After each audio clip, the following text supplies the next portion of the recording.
We're up to episode 3. Yay! Okay, so we have a car. This has gotten way in depth. We've decided that since we're here, we're going to tub the front. So wiring harness has been moved. We're about to drill the firewall back here to put the clutch pedal in, which we got a nice shiny new one. We also had to move the wiring inside the bay so we don't repeat the old car's mistakes of tearing it to pieces with the tire. That was not a good time. The motor's sitting here. We have to do some stuff to this. Ended up having some cracks in the valve cover over here, but I mean I have 2 more of these motors, so that's not a big deal. We have parts. Yay, parts. So we got nice new clutch pedal. Shiny. Came with a new master. We got new clutch. This is actually the same clutch that we were running in the old car that's pretty well trashed, so that needed to be swapped out. Stopped and saw the beautiful Joe Sansone yesterday and got some dual caliper brackets.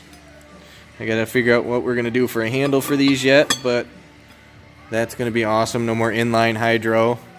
I was really kind of worried about trying to bleed that in a car that we're keeping the interior in, because it made a mess the last time we did it. So that's where we're at. Ta-da! So if you've never done this is some stressful shit trying to get those holes right.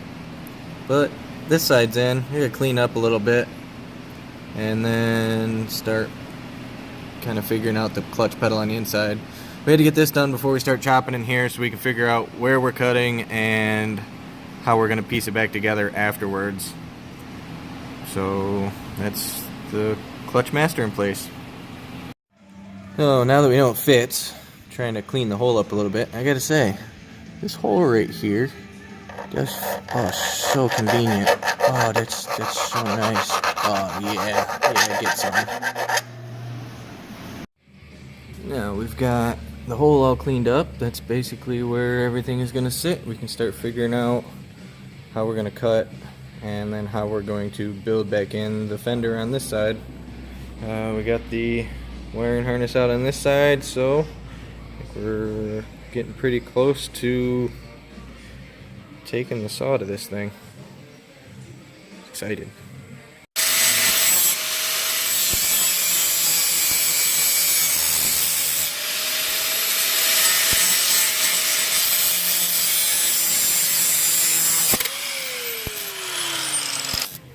We're done for now.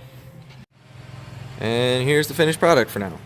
So we were looking at the old car and we realized we didn't have a lot of rubbing in front of the tires, but we had a lot of rubbing behind the tires.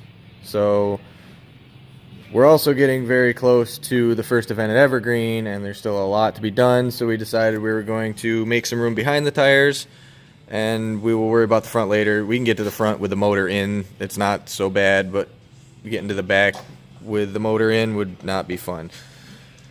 So it's hard to tell because everything is black, but this side is actually still the factory metal. We just kind of cut and pushed up and filled in the space.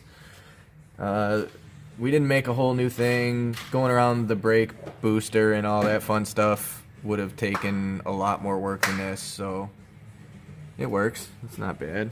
Circle around to the other side. And this side got the full treatment, which again you can't see real well because it's black, but I mean that's kind of the point. So we'll get to the front later, but again there's not a lot of rubbing that goes on in the front. So that part is done. So I think I'm going to end this video here because that's most of the prep work done, and the next video we'll start with installing things back to the car. Actually, I lied. Shame. Shame. But I'm not going to end there. We're going to keep working on it for a little bit today, so I'll document the rest of what we're doing today, and then we'll end it after we're done. Figured I'd give a look if I can get the phone in here. So there was the biggest rub. This is behind the front passenger side tire. So that rub mostly came from the jump at Lake Erie. If you've ever been to Lake Erie, you know what I'm talking about. A lot of fun. Wasn't very friendly to the underside of the car. And now we're going to end a video. Oh my god, finally. So, we got the brake lines run. That's done, except the hydro, but we're not doing inline on this car. I have brackets for dual calipers. I just got to figure out what I want to do for the handle. I'm not sure yet. Clutch pedal's in. This one's a lot closer to the brake than the old one was, so we had to trim the brake pedal down. We got away with that on the old car. Whoever put that one in didn't do it. I just never bothered. So ignore the shady stereo speaker wiring. Haven't done anything with that yet, but this is how the pedals will sit. Get this crap out of the way. Wonder why the stereo didn't work. This shit's just hanging in here. Very close. This one's a lot closer than the old one. I'm not sure how much I'm going to like this. I don't know. Hopefully my foot doesn't hit here.